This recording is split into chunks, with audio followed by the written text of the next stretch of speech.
Hello, children! This week, we're learning about the letter R. Can you think of words that start with the letter R? Good! You're right! Roller coaster. Rabbit. There are lots of words that start with the letter R. What do you call that thing that takes people into outer space? That's right, it's called a rocket. Our color of the week is dark blue.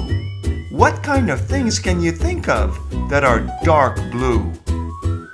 Some fruits are dark blue. Sometimes the sky is dark blue.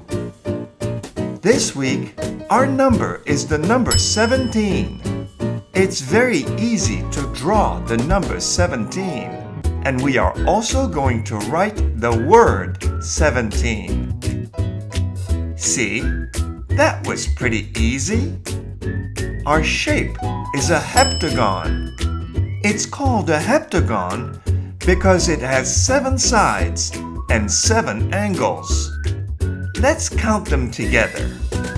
1, 2, 3, 4, 5, 6, 7.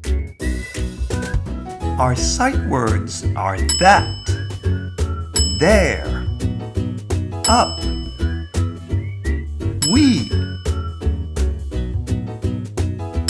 Why don't you try to make some sentences using these words? Have fun and have a great week.